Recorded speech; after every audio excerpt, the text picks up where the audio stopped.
trophée Oyazui, moi j'estime que dans la valeur, il est qui disque d'or. Bango, tala niveau ya niveau ya mutu ndenge lelo akomi. Mutu ko raté ko yeba ko la différence ya portrait ou apesi artiste na ye na disque d'or au Congo et tikala jamais kozwa. Travail. Au sein de mon type professionnel, apesi mbote, abina yo félicitations. On sait salami qui tourne, on a CP dans ça. Un professionnel, je dis bien. Ça veut dire que au sali musala makasi. Tout le monde a benga benga awat. Boto sansa mbongo, il faut somba 300, il faut somba 200, il faut somba boy. Tout le monde a un peu boyé, mais il va ça. Tinta pour somba disque d'or. Nasi n'explique Charlie Prince. Ndenge apport y a ba fan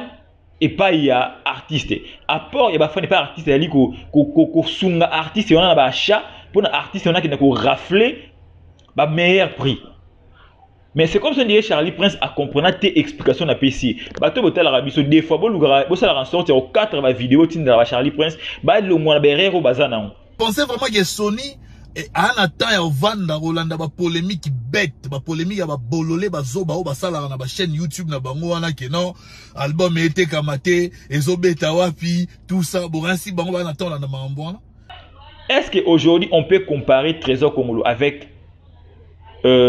Fiston Coloqué El Zapatero? Est-ce qu'en termes de réalisation, on peut comparer Trésor Congolo avec Eddie Badieta en termes de réalisation par rapport à comme manager artiste, par rapport à comme tech artiste? Est-ce que Trésor Congolo peut le faire? Babiloko Eddie a réalisé. Est-ce que déjà Congolo a pas fait rigolo? Est-ce que déjà Congolo a yana action oyo a même la faire rigola oza réussi lelo ba golo faut se poser la question na Trésor Congolo étant qui DMC groupe na bino et lo koni déjà oyo il a fait rigola oyo sala bina en sorte que fait rigola lopé ba fan et ba se plaît non Trésor Congolo a na marché déjà il a fait rigola.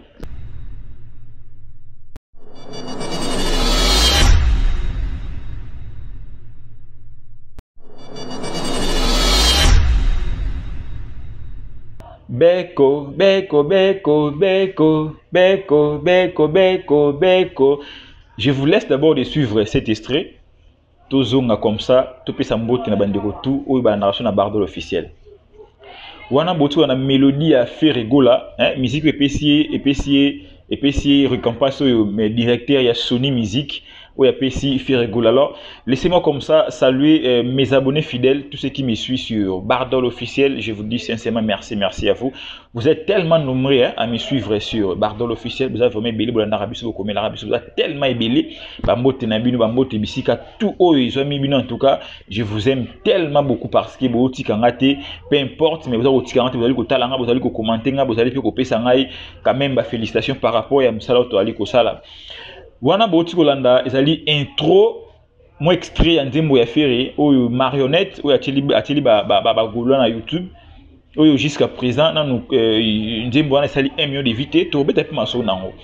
to beta pe masolo ya réaction à Trésor Congolo après avoir causé récompense au Ferré Golazui et puis to koya pe ko beti masolo ya Charlie Prince et un monsieur qui ne change pas un parvenu ou outina na niveau ya Ista avec ça la journalisme mais ça on a ba erreur et bilé donc to beta pe masolo to mais un peu ko recadrer parce que chaque jour chaque fois ce monsieur a pour la rater donc je sais pas pourquoi azarana mutema mabe en plus azarana ko zanga ba explication ko expliquer batu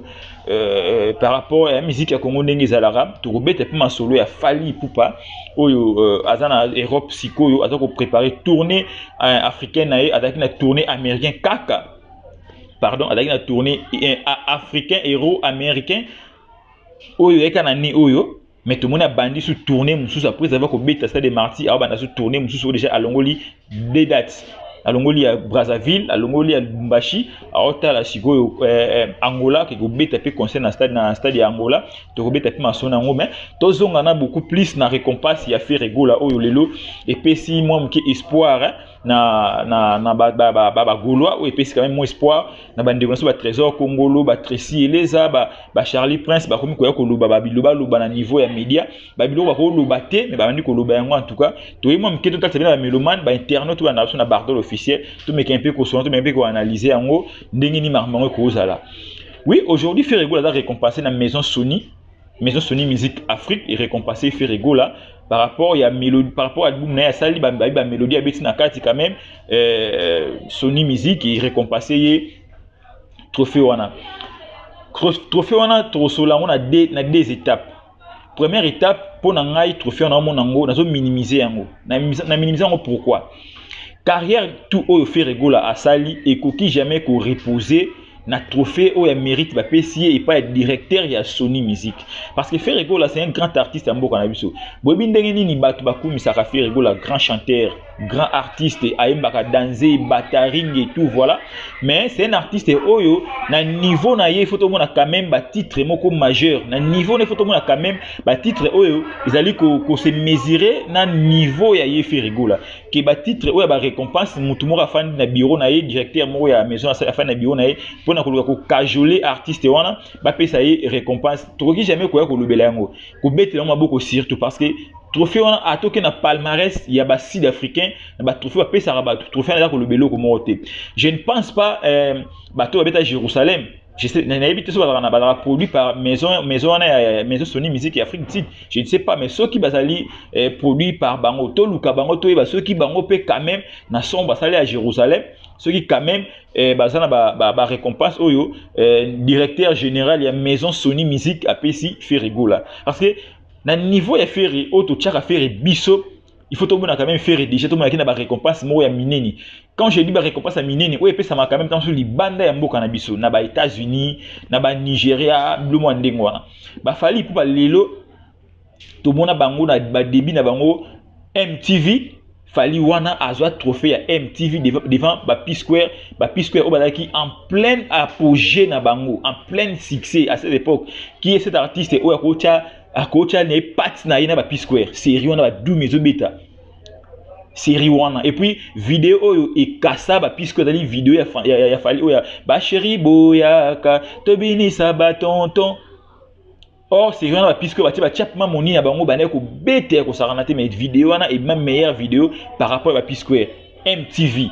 à cette époque. Mais aujourd'hui Ferrego là ba récompenser et pas ya directeur ya Sony Music. Directeur Sony Music azam mutu azana ba sentiment na ye or repe ko lingate bon produit oyo quand même azole la par rapport ya produit na ye to meki un peu ko pesa récompense pour et quand même et booster ba fan na ye et booster les mon artiste pour ça là bien bobo sanaté parce que biso compte bossa na moi trop Ferrego là akizaki maison Sony na émission moko boy awa kizo sala musala na ndenge elongo banité. Pourquoi akizaki maison Sony bongo parce que à mon akiki banda maison Sony ezo produire bazomona eloko azomona eloko mo ya malonga te oyo maison wana ezali kosalela ye akizaki maison wana tant akizaki j'espère il y a des personnes qui n'ont pas quand même kosolana ba administrateur ya maison Sony pour na kotalisa bango comment est-ce que ndenge ni bazali ko négliger disque ya artiste Ferrego là lelo dynastie volume 1 vous pouvez dire que non, c'est le meilleur album lelo et c'est en sorte que directeur il y a maison Sony a payé ça Ferrego la récompense wana. Bon, récompense wana maison Sony au directeur il y a maison Sony et pesi Ferrego la. Et pesi yango lokola album nini parce que poto yoki trésor congolo alobi na biso que non a pesi yango fait parce que ça ba mélodie est bien na kati et tout voilà. Tomi tuni ba question tout ça ba zoba tout ça quand même intellectuel ba tamaïl lokola trésor congolo ndenge yepesa ramaïl tomi tuni ba question. Est-ce qu'aujourd'hui, un directeur peut donner quelque chose à un artiste oyo à sa musique, meilleure mélodie? Je dis, directeur, il y a Sony Music, Ayoki Music qui a fait à comprendre que musique oda kitoko, à la sali disque moro, à sali portrait, à pesi Ferrego là. Parce que déjà Ferrego là, langue a émis, n'a limite que mundele na ayoka. Langue ya Ferrego la yimba ni ayimba français lingala na ndenge directeur wana azana temps ko yoka musique on pas comprendre que non ba mélodie oyo eza kitoko to tuni deuxième question ba CD ya Ferrego les autres kama wapi album dynastie vente physique nango eza wapi quand même pour comprendre que non disque oyo quand même eza ko marcher bien na marché ya ba disque ba teki dynastie wapi maison Sony banane ba distribuer kaye ba point ni distribuer kaye est-ce que Fnac est-ce que ni tonini ni distribuer kaye tout le monde a na Amazon ndenge ba yela rabiso ba vente oyo Ferrego la ça na Amazon alors ba vente ya Amazon ezali capitaliser na maison Sony tout ça capitaliser wapi parce que quand même il faut disque wana épée ça biso sens il y a mérite oyo faire go la zui mérite nango eza nini eza ka pour meilleure mélodie na kati parce que na meilleure mélodie wana eza ka ba beko yango épée si faire go la portrait ce qui le maison soni européen ça fait rigoler portrait pour na sentiment tout pour na meilleure mélodie oya beti na kati mais pourquoi pas ma mélodie wana le excité pe batu ba somba album wana tout le monde a pena que non maison soni olé appelle ça portrait wana mamo kaka a certifié disque d'or parce que maison soni est certifié ba disque d'or na niveau Afrique du Sud et certifiera sur aucune page il y a maison Sony Afrique du Sud dans bon moi que non aux en Johannesburg et certifier ba musicien ba disque d'or mais au lieu on peut ces portraits wana pour les portraits photo boché na carte moi c'est dame qui boché na carte pour ces artistes et musiciens portrait et zanga logo il y a Sony na carte ça c'est déjà bizarre ça qu'on néglige artiste je disais tantôt récompense nous allons par rapport à la mélodie au faire à Betty na dynastie et ça en sorte que directeur ya Sony a payé ça faire portrait mais il y a un côté de to quoi que tu la maquille na ba TV parce que pour tu la maquille il faut comprendre que non maison Sony est certifiée faire égale à disque d'or par rapport à la vente parce que vente ndé ça la en sorte toyeba ke produit oyo na kati ya maison Sony ateki makasi yango to moni maison Sony et pesier disque d'or alors pepo faire rigola azo disque d'or na kati ya Afrique du Sud na kati ya maison Sony Afrique du Sud il faut na Afrique du Sud faire rigola ateka nombre de disques ateka pour pesier quand même disque d'or vous imaginez faire rigola aimbi na lingala na français na Afrique du Sud français le ba maraté et ne pas étranger alors étranger au banani ou ba kokende ba somba faire rigola ba yokai est-ce que tous les congolais et bien à niveau Afrique du Sud au ba somba faire légalement pour faire un disque d'or à niveau ya maison Sony je pense à comment à niveau monique directeur wana ayeko pesa portrait wana a et fortifié ba fan ya faire rigola ça juste maison directeur ya maison Sony né na sentiment na ye apprécier. Ah oui, bon, le col artiste est acquis qui biso l'autre fois que tout ça me malamu te to pesa quand même portrait oyo pour booster ba fan naie pour ba fan naie ba kende ko somba ye lisusu légalement pour azwa quand même disque d'or il y a maison Sony Afrique du Sud. Toké na deuxième volet il y a mérite wana pour na biso et ça mérite moko oyo il y a sentiment oyo ko pesa jamais faire rigola ba point moko na niveau international. Quand tu as fait rigolo à niveau international parce que et là que muto apprécié là on a apprécié na moi que non a fait rigolo quand même à sali beko à sali on bien na pesier na ndenge na pesier na kena boza ba sali mon portrait mon roboué na bino faire par rapport il y a beko na pesio portrait quand même na récompenser na on ndenge ça de musique na ça peut aussi arriver. Donc pour nous tout le monde makanisi na biso lelo qui non carrière ya fait rigola et koki ko reposer na portrait o ba pesi pas ya directeur ya maison Sony. Alors deuxième étape isa boy directeur ya maison Sony a pesi fait rigola récompense. Pourquoi directeur ya maison Sony azali directeur a repé ça fait rigola récompense na bureau moko boy ozo yeba na teke ce qui azali bureau ya directeur ya monsieur Sony ezo yeba na te endroit bah le bien que non endroit yango wana ya siège ya Sony à South Afrique yango wana mais bureau oyo quand même spécifié rigola trophée ou récompense wana et cela ça na batte que non bureau oyo ezali pena bureau ya Sony Music mutu nyonso tout oyo à travers un bureau mo quelque part soko pardon à travers un compagnie mo quelque part soko tu na bureau na ye au comprendre il faut mona ba logo ya maison na bango na kati wana. Mais bureau ya directeur na biso to moni ata logo mon côté ya Sony na kati et puis disque va pesi faire rigola to tse comme na logo ya Sony na kati te to lobani disque wana pardon portrait on a pesi faire rigola isa ntapesi yango type wana ya pembe wana oyo babenga directeur ya maison Sony. Est-ce que le directeur de Sony a payé un compte et maison Sony a payé un compte na yepo ayokaki beko et on a payé portrait wana parce que il fallait qu'il te montre quand même na kati ya portrait wana tout le monde a quand même logo il y a maison Sony pour signifier na biso qui ce qui coûte télécommande il y a Sharp maison Sharp et sali yango était caché na ngo ya Sharp pour na ko signifier na batu que non télécommande bo mona oyo ezali ya télévision Sharp ya original télécommande ya original pour na ko signifier batu à combien plus forte raison tout le monde a fait na trophée Sony et PC Ferrego là tout le monde a le logo il y a Sony na 4 pour la finalité que non maison et trophée au portrait oyo nous tapé sur la maison Sony ou tout ça la différence directeur type on a PMB monde dans le anglais on a directeur et maison Sony soit disant na sentiment na appelé ça illégalement na maison Sony.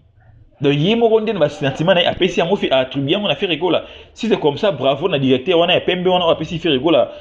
trophée, on a. Mais le côté déploré, à mon que, bon, ça artiste, à mon nez, on a un mot qu'on a vu récompense, portrait, ils ont un logo, il y a logo, il y a Sony na 4. En tout cas, c'est déploré, tout déplorant parce que Ferrego c'est un artiste, c'est un grand artiste en beau qu'on a vu sur Autolink quand même, bah récompense pour OP ça y est et c'est mesuré quand même na carrière na récompense on a portrait on a comme à niveau il y a carrière il y a fait comme à niveau où il y a fait balobaraté na mboka ça zalaka parce que quand on parle d'un grand il faut tout le monde ba récompense paye ba grand et le but est que bolo la grand mais tout le monde ba récompense moko il y a mikie oh ils comme attendre na cheville il y a carrière il y a artiste à salité na maison Sony na Ferrego là na mundela na pesi Ferrego là portrait wana en tout cas il faut beau réfléchir quand même à l'âme et loko ni bodo pesa na artiste pour quand même essayer la paix artiste bien quand même na essayer la paix moi et na toile parce que na toile biso to moni lo mo oyo ezakwa cadeau monga na sali portrait monga na sali na pesi na ndeko na mo po aimbaki musique na moko bien selon ngai donc c'est un peu ça. Alors sur le plan il y a vente to ko voler ba fasté lelo yo mutako saka mututi na niveau ya France pardon na niveau ya vente parce que vente c'est comment à la portée de tous tout le monde a un droit na capacité OK na côté ba vente o ndiko ça la papa ezo qui débouille tout le monde parce que bango tout ba mission tout vraiment ba sa filiale na ba plateforme o te ba mission légalement bango tout ba sa filiale déjà côté ba vente physique Ferrego là ça c'est parce que ba CD à dynastie Isati. Côté vente physique, ils ont. Alors, côté vente électronique, tout le monde a kaka neng ba la biso ba fiche ya ba vente ya Amazon. Dès na na débit na Amazon ba capitaliser wapi. Ba capitaliser Amazon wapi. To ko sala ba recherche to yeba Amazon ba ko capitaliser wapi pour ba nombre de ventes oyo faire ça na Amazon et ko pesa ye disque d'or ou pas. Parce que na minoko déjà minoko ya presse ou ya compagnie affaire ça que non dans 2 ans ou dans 6 mois 5 mois faire azo disque d'or to yeba disque d'or ni o faire gola rosa disque d'or South Africa to disque d'or o wapi et ça to ça ba recherche nango to ya to sola na ba abonné à Bardo l'officiel na ba internaute to yeba ce qui disque d'or o ko bimela ya mboka nini. Alors aujourd'hui notre frère Charlie Prince aille ko comparer disque d'or il a fallu pour pas certifier na niveau ya Snap na France na portrait oyo Monsieur Leblico apesi Ferrego là avant to comme na comparaison na to comparer nous deux maisons oyo ils ont géré par artiste mibale fallu pour pas aller géré par Maison France et pardon géré par Universal France na label Electra Music France. Label Electra Music so que na label wana au monde ba artiste ozali ko produire bazali ba artiste à niveau moko international. Bazali ba artiste à niveau oyo lelo yo net batuloko la ba Johnny Hallyday bazali ba produit ya Electra France. Batuloko ba Ayana Kamura succès auto azanango bazali ba produit ya Electra Music. Ba Bouba bazala ba produit à Electra Music ba fali pour bazali ba produit à Electra Music. Donc aujourd'hui s'il faut parler des maisons il y a niveau ya likolo oza ko produit à musicien congolais premier artiste congolais à la produit à niveau il y a maison ya muneni c'est l'artiste Fally Ipupa oyo a signé 3 ans na maison Electra Music maison universelle na kati ya France oyo e distribuaka Fally Ipupa parce que eloko oyo mundela do gérer pour à niveau ya France ils ont ndenge moko tena oyo mundele oza ko gérer na niveau ya Afrique oyo en Afrique ezakaka na Afrique ezakaka na comportement ya ba africain ba récompense pardon, ba récompense oza kopesa na niveau ya France. Tout na niveau Europe. Et ça différent oza kopesa na niveau ya Afrique. Tous les artistes africains ba visera toujours France. Ba visera toujours Europe. Ba visera toujours Europe. Aucun artiste africain a travaillé dans sa musique à viser Afrique. Parce que le marché Afrique est différent du marché européen. Ou soit un Européen a produit un Africain en Congo, n'est tout le monde a Beyoncé, tout le monde a Chris Brown, produit Nigérien. Et puis produire par rapport à la langue na bango et puis bazwa bango bakenda bango kuna niveau États-Unis ba maison na bango et non maison na Nigeria ils ont produit Burna Boy non mais ba maison aux na niveau États-Unis ils ont produit ba Burna Boy donc il y a différence na bango yango wana mutu wa ko comparer mais fali ya comparer artiste aux produit par maison Electra France to Universal na mutu wa produire na maison ils na kati Afrique na kati Afrique awa il faut montrer ngona bon monnaie c'est comme si on dit à perdre ba sens ya mimba sens ya vie. Aujourd'hui Charlie Prince veut comparer un artiste qui est produit par Electra Music France maison Universal na mutu ali produit par maison Sony Afrique aux na South Afrique. Maison Sony pèse na niveau ya France. Et na niveau Europe, et na niveau Allemagne, ça partout.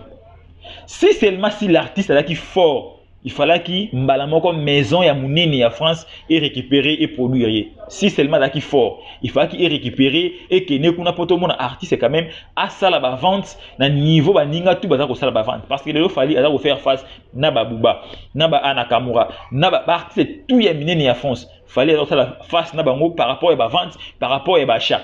Alors c'est la face na bango parce que sur aucun niveau ya Snap pour moi il est le seul artiste congolais où il combo et se figura na vente ya Fnac et puis na vente ya Snap déjà à figura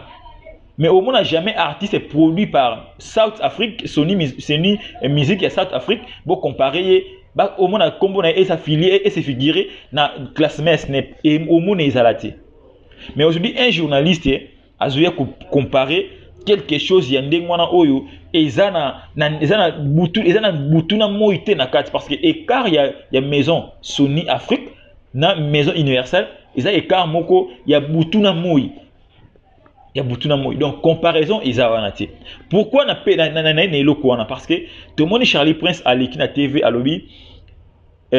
disque d'or ya fali récompense ya portrait à faire rigola ils allaient plus que disque d'or oyo bapesi artiste fali pour pas bien internet tout le monde en a bien bota la niveau ya raisonnement ya Charlie Prince vient na biso ingénieur ya ista ou le a se retrouver aux la journaliste portrait bapesi faire rigola na otiko expliquer déjà ils allaient mutu consentement ya mutu afani na bureau na ye étant que directeur ya maison Sony amoni artiste na aleli que maison eza ko sala msana ngo malamu te par rapport ya disque na ye vu qu'il alela ki na émission bateke non muto bon aleli to quand même to lokele mawa par rapport ya album na beti oza ko marcher penza bien te basali portrait moko ba pesi yango na artiste c'est que basali portrait na consentement na directeur azui portrait ngo a pesi na artiste pour na c'est que non par rapport à son ya beti par rapport à album na ye ndenge a jugé yango et non maison Sony nde est jugé parce que ce qui maison Sony est jugé to mona jamais maison Sony et ko le kambanzela oyo ba pese le faire rigola et le kambandenga bongoti pour la maison Sony est récompensé artiste oyo ko produit maison Sony Africa et ko le kandenge ba pese faire rigola ndenge wana ti mais mut consentement mutu nde ba esali ke ba pese faire rigola portrait wana alors boye ko comparer yango na disque d'or oyo gouvernement français et yebi qu'il y a un artiste congolais à teka na sol na biso ba futa ba impôt na ba disque na bango mais c'était un syndicat ya France oui je la France et yebi que il y a un artiste congolais oyo lelo a futa ba impôt na ye a teki disque na ye ba pesi disque d'or na mutu oyo sentiment mutu sali ba pesa ye bapesa ye portrait vous allez comparer bango tala niveau ya mutu ndenge lelo akomi mutu ko raté ko yeba ko la différence ya portrait ou bapesi artiste na ye na disque d'or oyo Congo etikala jamais kozwa na sina expliquer Charlie Prince ndenge apport ya ba fan et pas il y a artiste apport il y a pas pas artiste ali ko sunga artiste on a ba achat pour artiste on a qui na ko rafler ba meilleur prix. Mais c'est comme ça que Charlie Prince a compris tes explications à PC. Bateau botel arabi so des fois bo ça la ressorte au 4 ba vidéo tin de Charlie Prince ba le moins berero bazana. Parce que montora Charlie Prince il faut que tu aille expliquer comment va la différence et ba makam. Disque d'or pour na kozo yango za consentement ya maison té. Ils a consentement ya batu ya snapté. Ils a lindenge ba fan na yo ba kosomba yo nombre de prix oyo bango ba tia. Soko comme si bar wana ba ke ko vérifier ba comprendre que oui muto a teki autant de disques to pesa yeboui et puis avant pesa faut pas vérifier est-ce que ba futa ki ba impôt est-ce que donc faut pas vérifier tout wana après ba ko octroyer yo disque d'or et ça différent et loko muto afandi et zero wa Bardol afandi amoni que mama sipi atela ranga na Bardol officiel bon le mama sipi atela ranga trop mama sipi zwa cadeau na yo yango yo comme atela hôtel ramingi yango ou soit mama sipi atela no Bardol asala ramusana et bien bon Bardol na moko sala musano bien na pesio et loko o na ndenge osala musala na eza lokola mama Flori abi Bardol bon osala musano bien na pesio quelque chose oyo na ndenge osala musala na yo eza lokola baboyi na biso batela biso na Bardol officiel eza lokola mama Madeleine mama Madeleine abi bo Bardol na ndenge osala musala na yo to pesio quand même récompense osala musala na yo bien ba trophée oyo fait rigola ba pesi fait rigola yango wana ko comparer on a disque d'or oyo fali ipupa azwa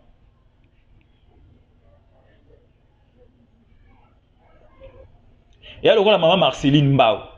abibo Bardolé en tout cas nous sala msana o nengo solara bien to pesio et loko oyo par rapport à msala no donc les loko oyo fait rigola azwi yango wana le na kotanga ba abonné tout oyo ba komela biso au batteur biso na Bardol officiel bon ba rosala loko yo directeur wana asali pas faire rigola oyo Charlie Prince azoli na a comparer yango na disque d'or oyo ba pesa fali pour niveau ya France oyo France yebi que non artiste congolais moko azo disque d'or ba zebi batala biso nani sus et ça le rôle la maman na biso Ndiabu abonné fidèle ya Bardol officiel abibo Bardol na ndenge osala comme ça na bien to pesio quelque chose oyo pona au continue osala comme ça toujours malam et ça ndenge mutu oyo directeur ya Sony Music wana soi-disant a pesi faire portrait mais c'est différent na fali pour oyo snap et certifié disque d'or na ba valeur tout et pesa mboka na ba valeur rebelle oyo fait rigola porter na et opesa et otikala opesa té donc ba Charlie Prince lelo ba toujours na niveau moko na niveau ya bassesse moko oyo lelo to ko linga té ba tia mboka na biso ndingo na niveau ya ba raisonnement. Parce que les autres Charlie Prince ko pesa été à qui nous défendre ba journaliste na niveau à Europe ou comment je sais pas moi corporation ba journaliste il faut quand même ba benga Charlie Prince ba mec un peu ko déclasser na corporation na parce que a ça la fierté té ya journalisme un journaliste c'est ko comparer récompense ya mutu directeur ya Sony soi-disant a pesi na artiste bon comprendre disque d'or aux a connu à niveau à snap je pense que Charlie Prince a sous veut dire que a déplacé mental a peut déplacé mental tu dois comprendre était a comme une sorte mo ya idiotie élevé ou avez batté que non na lo banini na lo banini et puis les journalistes oyo a ça l'interview bango tout ndenge moko de bazo réfléchir ndenge moko donc veut dire si on va descendre artiste tu vas quitter la valeur artiste Fally Ipupa. Je disais tantôt lelo Fally Ipupa bato ba roya kolba que non Fally disque non na konzo basa bato basa ko raisonner té Fally Ipupa a pesi valeur na ba fan na yendenge ni ba ko somba artiste ndenge ba ko pesa artiste na ba force à continuer au côté du studio pour asala ba biloko ko sala en sorte que non et rafler toujours ba trophée. Lelo Fally c'est un artiste l'artiste le plus récompensé na Congo na biso. Mutako contre biso zaté. Bino ba jeunesse o ya faire rigola. Boluka na ba insulte, boluka ni moyen ya ko aider ba fan na bino ba koma ko somba faire rigola légalement pour faire rigola. Alongo na niveau ba portrait ya consentement ya mutu, akoma quand même kozwa ba single d'or ateka ya Afrique du Sud wana akope kozwa yango na ba disque d'or ya Afrique du Sud akope kozwa yango ba koma na niveau ko somba inde ngwana. Mais bino besoin ko endormi ba gaulois pour kokosa bango na babiloko moya pamba oyo faire gola lelo boko ya nango te bo comparer on ba trophée oyo Fally Ipupa azwaka. Donc recadrage oyo zaki un pénal côté na Charlie Prince niveau ya raisonnement na niveau moko eza na niveau moko terre à terre. Trésor Congolo aye na ben silt. Trésor Congolo a un produit fabriqué par un victime. Si on dit un victime, ils allaient battre ya Fally Ipupa ne ba fabriquer Trésor Congolo. Après ça Trésor Congolo sentiment ya ko lobela ma musique. Et puis Trésor Congolo école ba ko tsaka ya ko lobela musique akoka yango te akima akenda isika oyo e coacher na be erreur oyo e utaka Trésor Congolo. Les autres Trésor Congolo na ko mona eboye quand même to ebi kita komona morphologie na ye ezelo sa biso ke non aza quand même artiste oyo akola la famille mo malamu. Famille mo betanso ba idikaye kitoko.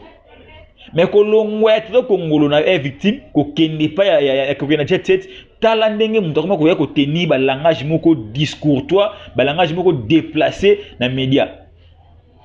Aujourd'hui, on dit que famille a Trésor Congolo fier et au moins Trésor Congolo na plan na média à ça va déplacement au sala. Les autres Trésor Congolo qui na TV pour nous c'est sûr que non, le porte-parole ou le DMC les plus étudiés, il y a DMC presque tout ya Congo. On accepte mais il y a Bouzoba. Est-ce qu'aujourd'hui on peut comparer Trésor Congolo avec Fiston Coloqué El Zapatero?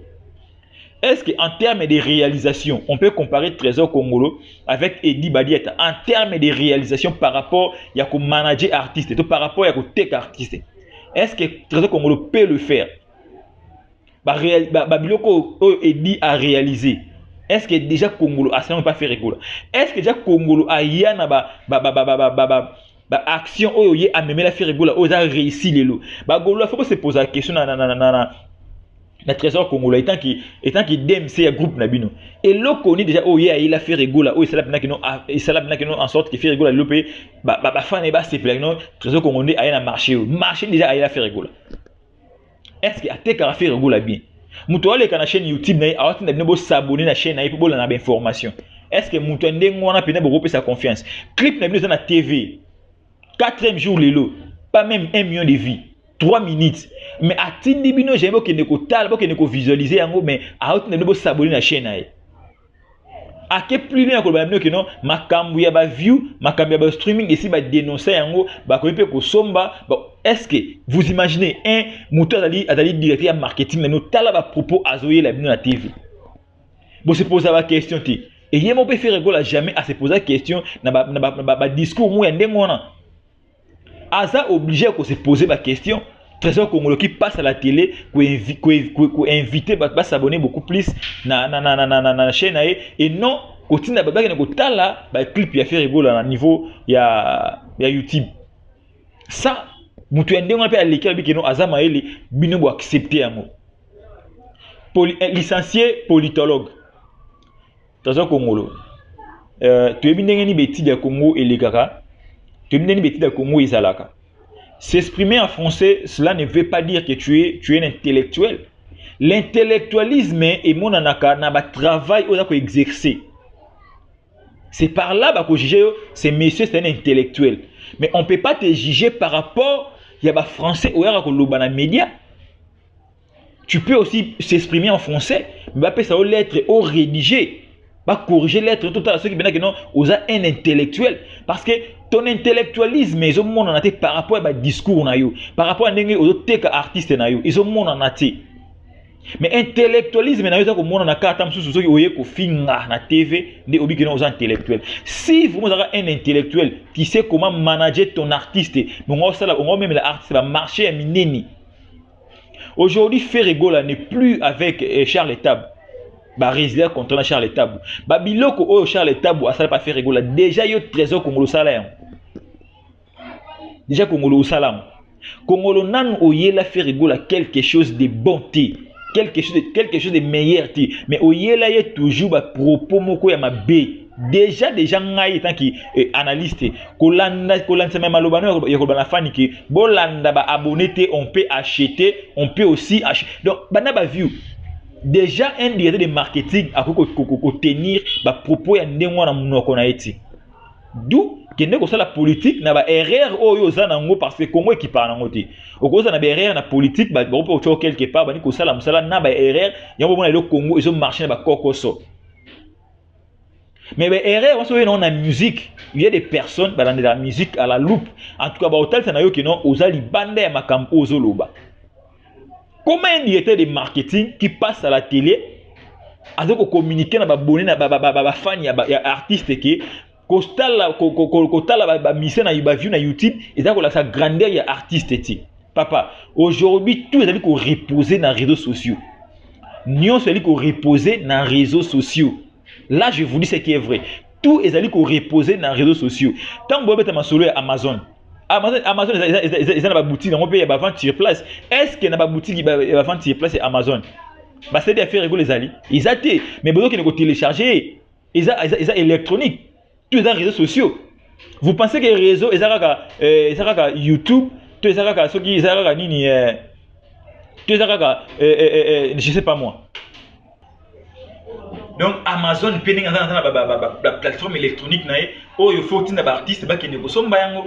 mais les lois yeko tête na ba boni binoki au tête na ba Amazon peut-être la plateforme nango oh le bobete la tolo que no bote ka to na Amazon bote ka comment est-ce que boke ya boutique ya Amazon boso ba CD non et ça quand à niveau ya ba vente électronique il y a un peu dans les réseaux sociaux mais pourquoi vous confondez les choses comme ça mais c'est trésor celui trésor Kankolongo celui trésor lumière celui trésor non excusez-moi trésor Congolo pourquoi vous confondez les choses comme ça besoin détruire artistes sur le plan communicationnel. Bozo ko raté ko pesa artiste ba communication moko ya malonga ko ko motiver beaucoup plus ba fan ba kende ko somba artiste wana to ba lukane ba ko booster artiste mais bozo ko toujours ko décourager ba fan ya artiste ba ko raté ko se ko koma ebe na niveau ya réseaux sociaux et ça c'est anormal. Trésor Congolo aye na ba insulte na niveau ya média mais pourquoi vous insultez les gens na tika jamais comment on a porté par ami na tika jamais comment on a directeur de marketing ya Fally Ipupa aller kana TV a insulté ba artiste na tika jamais comment on a directeur de marketing ya quartier latin ceux qui bazalaka a insulté ba artiste msusu na tika jamais comment on a BCBG aller ka a insulté na tika jamais comment on a ya ba orchestre presque tout mais kaka ya groupe Jet Set ba le kana TV ba insulter ba tout na ba journaliste na bango na ba directeur marketing c'est quoi au fait. C'est quoi en fait? Bon, tu as vie artiste et wap. Est-ce que yemoro artiste a l'ingara azana ba vie ndengwana ton comment? Artiste fait rigola lelo, il faut quand même aye ba nini oyo, bazali ko apporter les na batu baza ko entourer. So la comprendre on ye ba yango te aye ba kino carrière ya fait rigola et ko risquer. Et si la biso kaka boy sans pour tout mon affaire rigola na ba récompense moko ya minini parce que mutu a 20 ans de carrière sur 16 ans de carrière. 16 ans de carrière mais ba récompense majeure azaka nangoti mais ta le ba trésor Congolo ba ye likolo ya portrait oyo mutu asali a pesi faire rigola mais lelo ba yiko sala ba tapage na niveau internet au lieu ya kotinda ba fan ba kende kota la vidéo ya faire rigola mais aye ko sala ba tapage tout en insultant ba artiste misusu c'est ça isa mawa isa mawa masolo ya stade martyr tant aux obété yango mais il doit assumer parce que bobeti stade martyr nous peu importe de bobeti lango peu importe spectacle bosala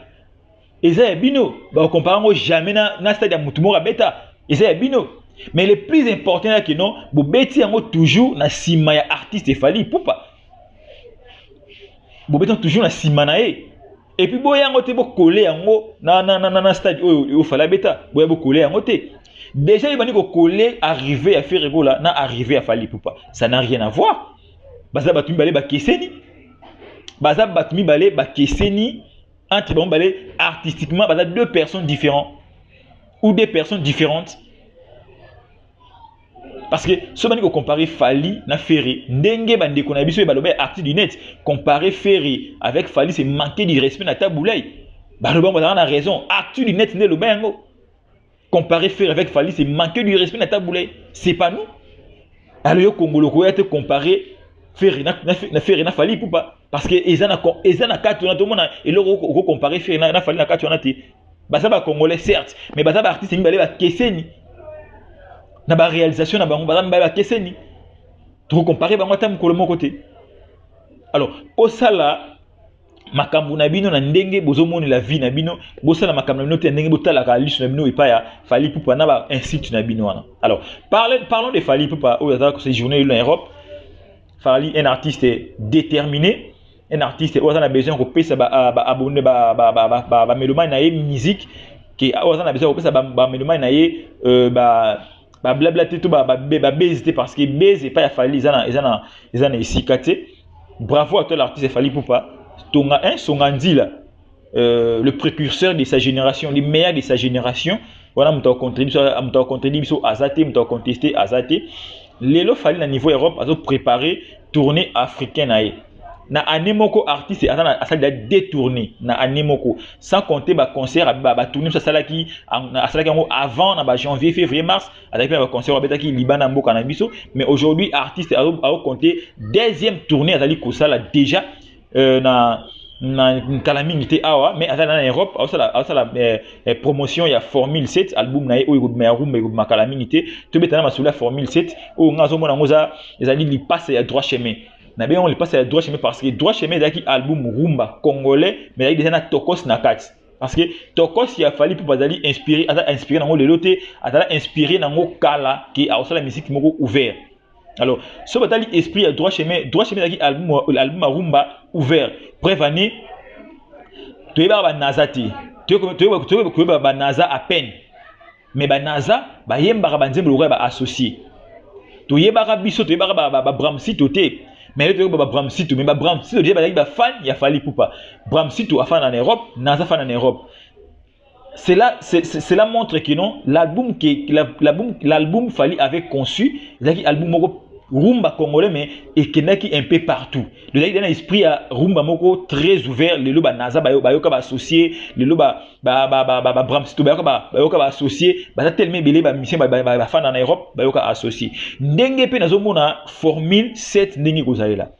À toi Formule 7, je vous dis, ils allaient passer à trois chemins. Ndenge droit chemin ezala, ndenge Formule 7 ekozala. Malgré la Formule 7, l'artiste a amélioré quand même quelque chose côté mélodie. Côté mélodie, l'artiste a amélioré. Et puis côté stratégie, et puis côté orchestration, côté aussi intelligence, l'artiste a amélioré. Ce qui d'abord dit des chants au Fally après Sibiso après Sibiso en 2022 science fiction na CEO na parterre. Bon, on a déjà c'est du rumba, mais c'est du rumba moko fallinisé et puis c'est du rumba tokosien. Donc, ils ont rumba mais rumba moko tokosien. Parce que ceux qui ont science fiction, vous comprenez, ils ont une guitare de base, il y a des congolais, mais au moins ils ont un mélange de mélodie na quatre au congolais, le bakokate ko définir caché à Fally. Ils ont un mélange moko bu na quatre au lelo, de tout monde papa na sur la taboulay, tant à la Afriza, à la African Fiesta nae. Ceux qui ba musique il y a papa sur taboulay au monde a mélanger en musique extérieure, na musique na biso a mélanger en et puis ça couleur il y a African Fiesta. Net pe lelo ndire Fally alors qu'il nango déjà. Fally Ipupa science fiction au moins un mélange il y a associé to orgazi na musique moko extérieure a sangisi yango epesi tokos. Quand je dis musique extérieure n'habite que musique il y a batu Fally yibi la manière dont extérieure et composer la musique nango ndenge ba instrument ba style la Fally pe amemi yango na Formule 7 epesi Formule 7 version tokosienne selon biso parce que na kati ya Formule 7 collaboration isa collaboration penza isa je vous assure collaboration isali tout le monde qui Aya Nakamura a s'affiché que Fally Ipupa na kati ya studio et je parie que Aya Nakamura a za na kati ya Formule 7 déjà un artiste comme Aya Nakamura qui participer na Formule 7 c'est que ils a album très ouvert ils a rumba na biso oui mais ils a très ouvert science fiction déjà au monde c'est déjà au monde par terre au monde déjà n'engeni artiste à quel maille wana c'est que ça album très ouvert bon moni pe les sous Charlotte Dipanda qui est fan ya Fally Ipupa à intervenir pe na album wana Formule 7 c'est là ils ont que non na lobby na bino que non ils ali album rumba album rumba à la tokosienne parce que ils a album rumba pire le rôle de droit chemin, mais dans le lobby qui est dans l'esprit de droit chemin, parce que droit chemin est très ouvert par rapport il y a des artistes à bêter na katuana, parce que droit chemin c'est le ebota ba tokos musique, droit chemin le ebota ba tokos et ba tokos di, droit chemin c'est la sorte qu'il fallait à la artiste international, parce que droit chemin qui chemin ou ça qui de l'eau fallait à la le bout. Alors Formule 7, 7e album, il a fallu à ça là na carrière naïe. C'est que azongi na authenticité. Authenticité veut dire quoi? Veut dire droit chemin. Aux amours na liboso ayeti na droit na tokos de aux dernier album studio naïe abeta asangisi yango na Formule 7. Donc ils ont là océan na ibale na fleuve, est-ce que écoutani ça la moi couleur mo la couleur il y a fleuve na couleur il y a océan. Pareil na Formule 7 bon la couleur il y a tokos de na Formule 7 album rumba à la tokos 7 bon na yango bon na ba différence amike, mais album est très ouvert. Alors l'artiste en Europe pour assumer promotion il y a Formule 7. Formule 7 déjà na Europe ça na battu lelo, ils a deuxième album rumba, ils a distribué na niveau moko na maison connue, maison Electra ndeko distribué Formule 7, parce que l'artiste est fallu pour pas, on a besoin lelo tout le monde appelle album rumba moko et décroché disque d'or, tout chanson rumba moko et décroché single d'or. À combien on a besoin, parce que Fally lelo c'est un précurseur. Il y a mission à Congo, parce que la mission Congo ba yemba na bango ba sala ba album ba sala musique, mais ba kokate ko pesa rumba na to ko couronner rumba na d'or, mais lelo Fally a un souci à ko couronner rumba na biso d'or, et puis a un besoin lobby musique qui na yé et faire vivre yé to na libota na, parce que côté ka déjà album na niveau ya France, c'est que il faut quoi assurer que album na yo et ko futa ba impôt, il faut quoi assurer tout wana. Et puis à quel moment kuna, parce que la maison minée n'étant que somba ibate ba wana betaye ba beta ba radio internationale pour na et ça en sorte que l'artiste a bénéficié beaucoup plus tout au long de la carrière na, parce que sur les aucun assassin aucun expédidam au monde a un artiste congolais qui est au bata affilié kuna. Alors ba artiste au bata affilié ba compagnie ya bateau d'auteur on a ndé bazaka rémunéré par rapport à œuvre na bango biloko o ekumbi Fally quand même apé sa disque nene maboko ba mindé ba distribuer ça par rapport na nuyango, et puis par rapport à conquérir marché française tout au marché européen par rapport ya ba disque d'or tout par rapport ba single d'or, parce que rumba na biso etkali meilleure musique qui kaka na munoko. Mais il n'y a aucun artiste congolais ou à rumba andimisa mindele rumba to andimisa bango que non ndeme pe o rumba oyo et ko ripe ko single d'or. Il n'y a aucun artiste, mais aujourd'hui Fally veut toujours conquérir cette marché, et puis sur le PC ba courage à ça la yango bongo et vous allez appeler malam, parce que Formule 7 oyo na beti CT ba fani tout ba abonné tout ya bardol officiel bo préparer bo banda déjà pour ça ba précommande ya Formule 7 bo ça en sorte et ba lancer déjà première vague achat, il y a disque, il y a CD, il y a Formule 7. Bon, ça là, 30% il y a vente, il y a Formule 7 pour épais ça déjà disque d'or calamité. Bon, ça là, yango. Ceux qui vous concentrez, bon, ça là, yango. Je sais que nous avons une forte communauté à niveau de France, à niveau Europe, partout dans le monde. Boza, beaucoup ça là pour atteindre ces yuana, il y a disque d'or, parce que ils ont un morceau ni comme un album rumba moko té na niveau de France, tout na niveau du monde, ils ont certifié. Ils ont Sony. Ils ont pinda Sony. Alors le Fally a eu album néana a PC à mon niveau de la maison pour ba distribuer, pour ba técailler, était comme avant moko légal quand même à la récompenser. Ce qui doit chemin et zalaka lokola ndenge zaka lelo oyo déjà mes droits chemin ils ont disque d'or na niveau ya France. Ce qui doit chemin et te comme na maison ya mineni na ba niveau ba France mes droits chemin ils ont disque d'or, mais lokola droit chemin qui produit par un ivoirien a te comme na ba ndenge na ye d'une manière illégale. Allez, yango mona dans ce droit chemin ils allaient compatibiliser na niveau ya France, mais lelo l'artiste veut se racheter na berre wana. Aïe, si on a des albums là déjà oyo était comme na niveau ya France et album ya liboso rumba o abetaki était comme appel à niveau ya niveau ya France Mais deuxième album n'est pas à niveau France, c'est ce que formule 7 ou aïe nango wana ba congolais ba somba yango ba somba yango télécharger yango tous appellent album moko rumba oyo quand même ça certifié d'or. Je sais qu'avec vision artiste avec ba mourir à bonne musique avec ba fanaye ba ko somba ye l'album d'orage l'album formule 7 c'est que ça certifié disque d'or toiliko croire parce que l'artiste il fallait passer un artiste qui croit en soi-même qui croit en lui-même qui a quoi que eloko moko ya bongo pour na honneur ya musique ya Congo. Alors ba fan tout ya Fally Ipupa ba mélomane ya bonne musique artiste a 8 ans à côté studio a 8 ans en la promotion bino football botal tanaye ki bolinga raye bo somba raye tant yo sa promotion azotia ba mbongo na ye en jeu. Alors ça la promotion de la chaîne Moros internationale. Alors ça la promotion pour et impacter communauté mususu ou ba somba rapper artiste et ba somba pour quand même album ya rumba et atteindre l'extrémité à monde. Alors pour les Zélandais il faut ba fan pour encourager artiste na ko somba. Ceux qui bo somba et à comprendre que ba somba nga et ko PCB makasi à ça la promotion toujours il y a niveau élevé pour ça en sorte qui non et pesa makasi na ba fidèle ba communauté misusu ba somba album na so rumba puis ba communauté misusu ba yoka album ya rumba na essayer le moins malamu ko mona binaki non ne to mona année passée Fally abeta nzembo ya rumba na Skyrock et au ça sentiment ba mona binaki non formule 7 ils bima Fally pour na Skyrock ils a plaisir il y a musique ya mboka na biso et vous avez plaisir il y a musique ya mboka na biso donc bino ba fan bo ça prêt ya ko recevoir album formule 7 bo ça prêt ya ko somba yango bokota na polémique oté bazo la bino ba Charlie Prince ya ba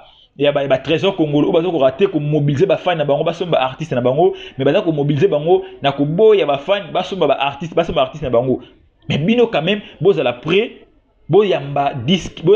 wana à bras ouverts bo somba yango à 30% parce que ou soit bo somba yango à 70 ou 60% pour épaisse artiste na biso disque d'or na tamoko ya muki. Fally c'est un artiste incomparable na Congo. Fally na Congo c'est un artiste incomparable. Na génération na on ne peut pas comparer Fally Ipupa na n'importe qui en termes de réalisation. Bango presque tout le monde na artiste international ezana minoko. So OK na France bo comprendre no ba artiste international ti. Bo tala ba doki na bango ba doki na batambola na ba doki moko oyo ba roula rango na batu misusu. Baroulango na batu misusu bakangaki ba artiste national na niveau Europe bomoni ata chaîne mon côté international et lobeli yango un artiste international kangaye bomona ata chaîne mon côté diffusé yango en tout cas faut beaucoup aller s'y comprendre que non basa ba artiste pendant ndenge ba lobarati c'est que le Fally c'est un artiste international oyo arulaka na France oyo a foutara impôt na France oyo ba français gouvernement français yebi que non il y a un artiste ici congolais afanara awa oyo afutaka impôt oyo aza en règle na makambo na yebile. Donc ici j'appelle à tout le mélomane de la bonne musique, j'appelle à tous les warriors boss à la pré boss s'organiser boss ba ko lwa vaser moyen ya repé ça 70 ou 100% il y a vente il y a formule 7 déjà ils en a précommande bo précommander déjà yango précommander yango bo zonga na esprit bo zalaka na ngo ya tokos 1 bozonga na esprit on a bo pesa disque d'or rumba album rumba parce que bino nde bo bandi masolo ya disque d'or. Mutu mota royal lelo aboto la bino trône wana o bozana ngo c'est que bino le boba na trône wana bo pesi de disque d'or c'est que trône wana faut la continuelle chapeau wana ya bokonzi bobi mutu bokolongola bo pesa. Alors le kwa na bona reine bino nde bosa na sorte kino bo pesa album rumba moko disque d'or o nanu na Congo na biso isalamati et je suis sûr et certain que beaucoup ça la yango beaucoup pesa yango. Aussi c'est artiste tourné aussi ça na promotion au niveau de France alors qu'il t'embala moko Afrique pour na tourner na j'espère tourner on a peut-être tourner ko sungali sur artiste pour na promotion il y a formule 7 parce que na bi ki banze mondam nom déjà formule 7 et code na mitu ba ba yemba yango na ba concert. Alors ko quitter Fally pour na niveau ya Angola ça demande aussi une forte délégation ya ba angolais surtout ba congolais ba vivre na niveau ya Angola boye ba s'organiser comment bo ya ba artiste boye bindenge nini artiste ba fan na ye balinga ko yambai boye bindenge nini ba warrior balinga ko tombola toujours artiste. Alors bo s'organiser déjà bo ba ne bo yamba artiste surtout côté vente ya billet bo ça la coûte ba jeter côté vente ya billet bo somba penda billet bo la na batu ke non Fally c'est un artiste le plus aimé à Afrique centrale. Aouti Afrima Award, Afrima Award ba votara yango. Afrima Award il y a dit consentement ba jury parce que et l'autre tout ça m'a pas jury et ça m'a toujours ba erreur. Parce qu'un jury a reposé dans erreur mais mon bon sentiment pour ni mouton mais mouton doit voter pour à voter il faut au convaincre il faut au convaincre ndé à voter et tant on a voté que non a voté pour à convaincre nga. Bon ce que la sana batu face au monde que non bo linga Fally bo voter on a azui Afrima. Alors bon là ça na qui en Afrique francophone c'est un artiste qui défend mieux l'Afrique francophone. Bossmo Babiona, Bossmo Opina, tout le monde a que non, stade on a étonné dans le coup la Martine Tondaki. Alors, Congolais, à niveau Angola, Congolais, na bardo officiel. Congolais, Angola, bon mobiliser Angolais, Colomboka, comprendre que non, c'est Fally pour pas dire Azoya Kobeta concerne Angola. Fally au barou quand na radio ba mona na TV mais cette fois-ci Azoya Kobeta na bango phare à phare. Alors bolak ça na bango que non Fally ce n'est pas n'importe qui. Bon ça bango que non Fally c'est un artiste oyo quand même azo tombola drapeau bendele ya Afrique francophone. De football là ça na bango eloko mo ndenge on va comprendre que non ba comprendre grandeur ya artiste Fally pas. Fally c'est un artiste qui ne vit pas dans les buzz. Fally a vivre na actualité et musique ozali ko pesa biso. Alors ba les na kana bino bangolais parce que Congolais dans Angola, binonde beaucoup ça en sorte, Bangolais là quand même présent jour ango na concert. Tu as dit que li qui était artiste et ça la sold out na Angola, tu as dit que li qui était Bangolais ba koyamba penda Fally pas à bras ouverts. Hormis koyambe à bras ouverts mais bo s'organiser, bo comprendre, bo s'organiser comment ko somba formule 7. Bino en Angola. C'est facile pour atteindre à niveau Europe pour la formule 7 tout le monde a bien que non et somme mandinga muketi tout le monde a une délégation en Angola bah ça lui pena quelque chose pour l'achat il y a formule 7 ton formule 7 c'est un album au lelo Fally adopter la biso album rumba à la tokosienne a aussi la biso à niveau ajouter la biso calamité dans le marché des disques le 9 heures déjà beaucoup est sorti officiel il y a formule 7 donc to suki na biso na bino awa na makambo itali musique ya mboka na biso bo continuer toujours ko s'abonner à Bardo officiel bo s'abonner massivement et ko ça la biso plaisir à tout to koute na mikoleko ya bye.